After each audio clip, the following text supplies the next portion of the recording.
मनुष्य जीवन में दुख क्यों होता है? कभी आपने सोचा है? दोस्तों, ये वीडियो बहुत महत्वपूर्ण होने वाली है, इसलिए आप इसे ज़रूर देखें।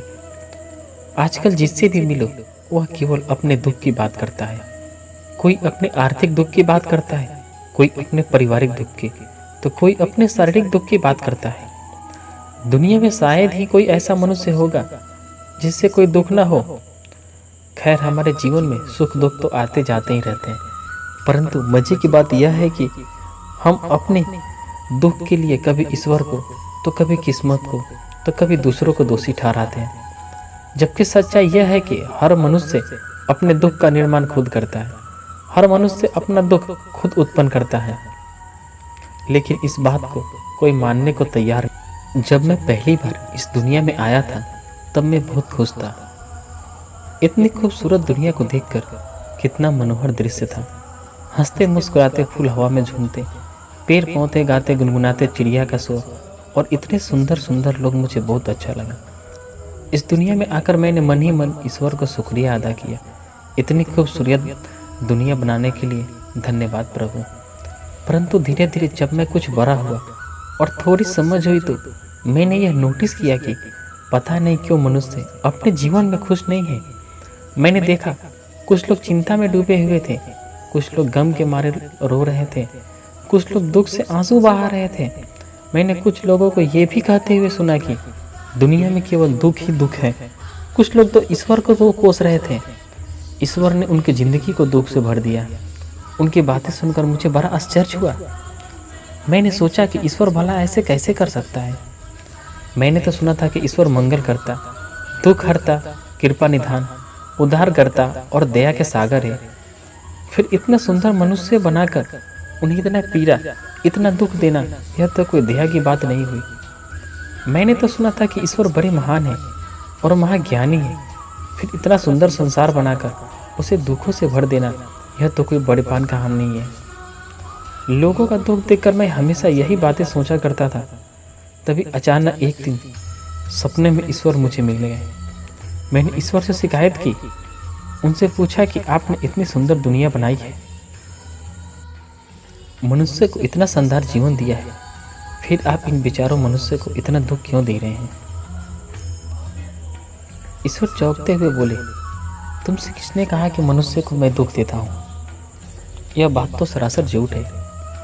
किसने कहा संसार के सब लोग तो आपको ही दोष नहीं दे रहे हैं? मैंने भी अपनी बात पर जोर देते हुए कहा। ईश्वर ने मुस्कुराते हुए कहा, तुम वही बच्चे हो, तुमने अभी इन मनुष्य को ठीक से समझा नहीं है।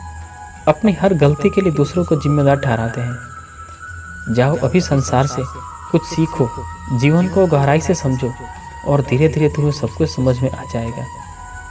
तभी से मैंने दुनिया में समझना और सीखना शुरू कर दिया, जीवन को समझना शुरू कर दिया, क्योंकि लोगों का दुख देखकर मुझे भी दुख होता था।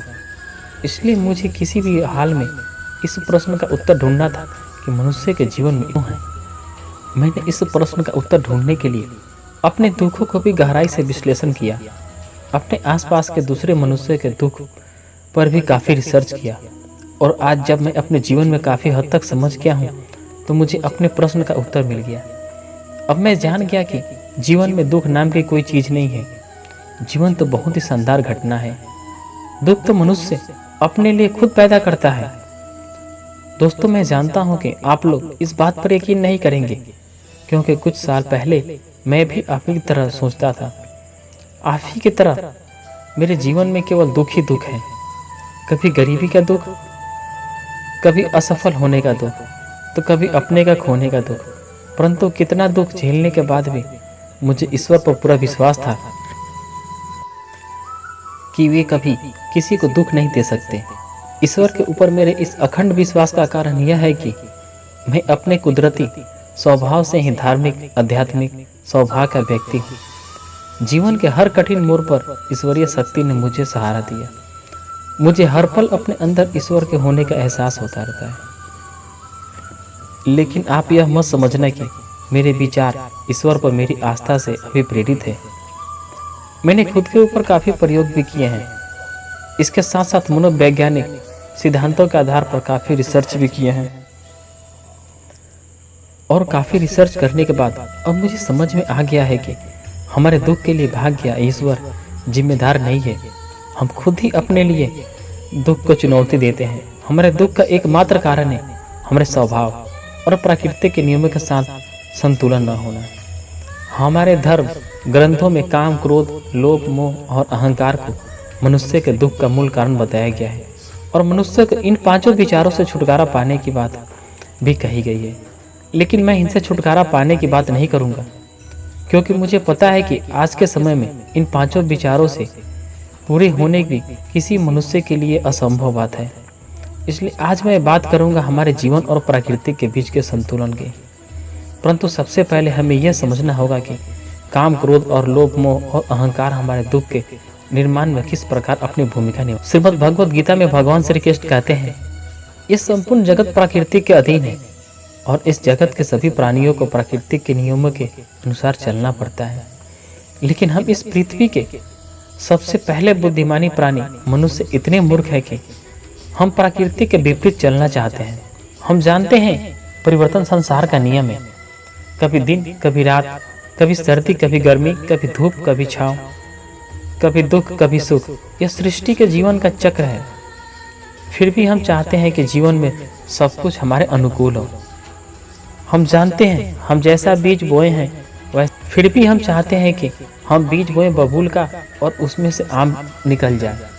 हमारे अधिकांश कर्म तो प्रकृति के विपरीत होते हैं, लेकिन हम चाहते हैं कि परिणाम प्रकृति के अनुकूल हो। गीता में भगवान श्री कृष्ण कहते हैं, संसार के हितार्थ के लिए निस्वार्थ भाव से कर्म करो और फल की चिंता मत करो। लेकिन हमें कर्म से ज्यादा फल की चिंता होती है, और जब हमारी कामनाएं पूरी नहीं होती है तो हम या तो क्रोधित हो जाते हैं या दुखी हो जाते हैं। क्रोध में हमारे बुद्धि और विवेक को हर लेती है, जिससे हमारे सोचने व समझने की क्षमता छीन हो जाती है और हम मानसिक रूप से विपक्षित हो जाते हैं। मानसिकता वाला मनुष्य मन, कर्म और वचन से जो भी करता है वह उसके दुख को और भी ज्यादा बढ़ाने वाला होता है।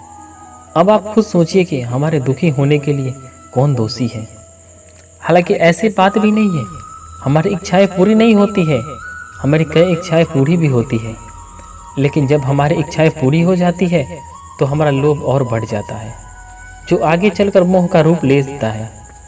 मोह का वास्तविक अर्थ होता है कि भ्रम, यानी हमें यह भ्रम हो जाता है कि हम किसी चीज के मालिक हैं। मोहवश है हम संसार के भौतिक चीजों से अपना अस्तित्व जोड़ लेते हैं, जबकि गीता में यह भी कहा गया है कि परिवर्तन संसार का नियम है। जो आज तुम्हारा है वह कल किसी और का था और वह परसों किसी और का हो जाएगा। लेकिन हम चाहते हैं कि हम जो चाहें वह हमेशा के लिए हमारी हो जाए, और जब ऐसा नहीं होता है तो हमें बहुत दुखी हो जाते हैं। भ्रम से याद आया कि हमारा सबसे बड़ा भ्रम तो हमारा अहंकार है, जो आजकल हमारे दुखों का सबसे बड़ा कारण बन गया है। यह अहंकार में हम अपने अस्तित्व को सृष्टि के मूल प्राकृतिक से तोड़ लेते हैं। हम खुद अपने आप को सबसे अलग और सबसे बड़ा समझने लगते हैं। लेकिन जब हमारा भ्रम टूटता है तब हमें पता चलता है कि हमारी औकात दुनिया में एक तिनके से ज्यादा कुछ नहीं है। इसलिए इस भ्रम के टूटने से हमारे अहंकार को चोट लगती है और हमें दुखी का अनुभव होता है। प्रकृति के नियमों के अनुसार संसार की हर चीज पंच तत्वों अर्थात पृथ्वी, अग्नि, जल, वायु और आकाश से मिलकर बना है और एक दिन उसी में विलीन हो जाएगा। अतः इस भौतिक जगत के निश्चित चीजों पर अधिपक जमाने वाला हमारा अहंकार हम केवल दुखी ही दे सकता है। इस प्रकार दोनों ही परिस्थितियों में हम अपने लिए केवल दुखी पैदा करते हैं। हालांकि यह दुख भी कोई अस्थायी दुख नहीं होता, यह एकमात्र एक नक्शा जिसे हम चाहें तो सकारात्मक विचार में बदल सकते हैं। परंतु हम दुख के असली कारण को समझने के बजाय यहाँ भी एक भ्रम पाल लेते हैं कि यह दुख मेरा है, इसलिए फिर हम दुख को पकड़कर बैठ जाते हैं और दुख हमारा स्वभाव बन जाता है। तो अब सवाल उठता है कि हम इस दुख के भंवर से बाहर कैसे निकले, इस दुख से हम बाहर कैसे निकले। दोस्तों, इस दुख से बाहर निकलने के लिए हमें अपने माइंड को पॉजिटिव सोचना है। हम अपनी सोच को सकारात्मक रखना है। अपने सोच को सकारात्मक रखते हुए हमें अपने कर्मों को करना है और फल की चिंता नहीं करना है। दोस्तों, अगर हमारी वीडियो अच्छी लगी तो हमारे चैनल को जरूर सब्सक्राइब करें। हम आपके लिए ऐसा ही धमाकेदार वीडियो लाते रहेंगे। मिलते हैं एक नए वीडियो के साथ, तब तक के लिए धन्यवाद। जय हिंद दोस्तों।